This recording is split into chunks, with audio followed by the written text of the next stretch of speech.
श्री सतगुरु अमृतवाणी। नारायण नारायण नारायण। ओ मानव, अज्ञान रूपी निंद्रा से आंखें खोल। करवट बदल की क्या हो रहा है? जब से संसार में जन्म लिया, अनेकों योनियों में दुख सहे, तेरे को कहीं सच्चा सुख मिला? कहीं नहीं। अरे कहीं हो तब तो मिले।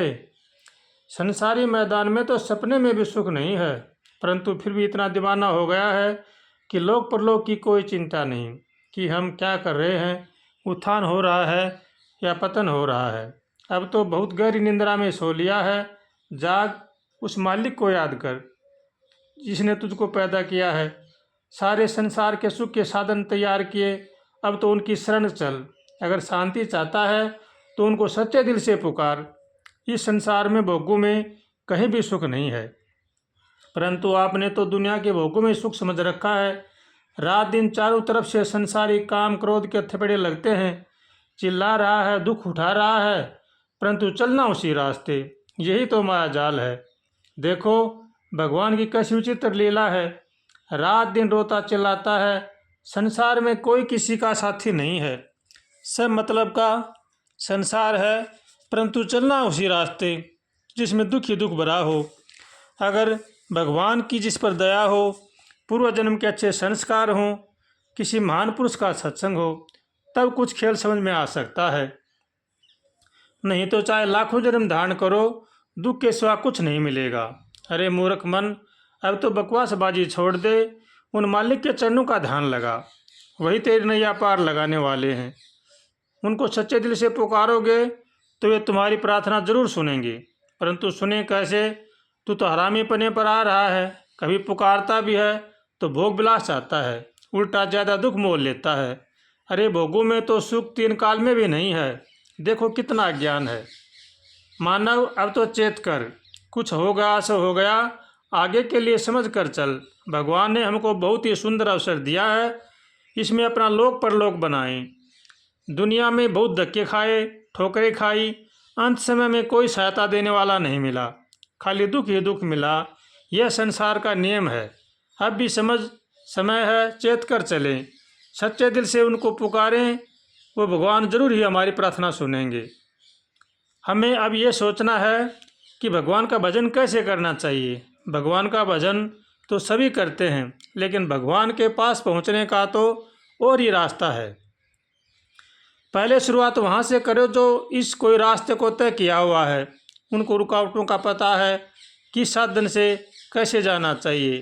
कहीं ऊँट, कहीं मोटर, कहीं गाड़ी की सवारी करनी पड़ती है। ये से ही भगवान के भजन में भी चलना पड़ता है। इसलिए जो महान पुरुष इस रास्ते से गुजरे हैं, उनको सब पता है। शुरुआत में उनकी बात पर विश्वास करें कि वे कह रहे हैं सब सच कह रहे हैं। फिर वे जैसे कहें उन्हीं के अनुसार करें, अपनी बुद्धि को न लगाएं। परंतु कहना तो सहज है, करना बड़ा कठिन है। इसलिए हर आदमी इस रास्ते पर चल नहीं सकता, क्योंकि यह तो उल्टी बुद्धिमान बना हुआ है। हर बात अपनी बुद्धि की कसौटी पर कस के देखता है। बुद्धि हमारी गलत है, फिर कैसे समझ में आए? इसलिए हमें इस रास्ते में अंधविश्वास करना पड़ेगा, मूर्ख अज्ञानी बनना पड़ेगा। हर आदमी की यह ताकत से बाहर की चीज़ है। इसलिए इस रास्ते में कोई माई का लाल सूरवीर ही चल सकता है। अभी भी समय है, चेत करो, अपना लोक परलोक का साधन बनाओ। जो गुरुदेव कहे उन्हीं के अनुसार अपना जीवन बनाओ, तभी हमारा काम हो सकता है। वरना हम भगवान का भजन कितना भी करें, कोई काम का नहीं, क्योंकि इस रास्ते में हार व्यवहार, रहन सहन, खान पान, चाल चलन का शुद्ध होना अति आवश्यक है। इसलिए हमारा हार व्यवहार, चाल चलन शुद्ध होना चाहिए। इस रास्ते में हमें पवित्रता की बहुत ही ज़रूरी है। हम जिस तरह है भगवान का भजन करते हैं,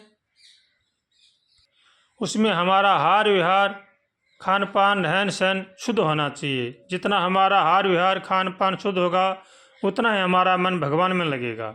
इसलिए भगवान से रोज़ प्रार्थना करनी चाहिए, हे भगवान हमें सद्बुद्धि दो, सद्विचार दो, ताकि हम दुनिया की बुराइयों से बच सकें। ऐसे भगवान से रोज़ प्रार्थना करें। रोज़ प्रार्थना करने से भगवान बड़े दयालु हैं। हमारी प्रार्थना जरूर सुनेंगे। उठते बैठते खाते पीते चलते फिरते रोज़ भगवान से प्रार्थना करनी चाहिए, हे नाथ हमें बचाओ, तो भगवान हमारी प्रार्थना जरूर सुनेंगे। श्री सतगुरु वचनामृत। नारायण नारायण नारायण।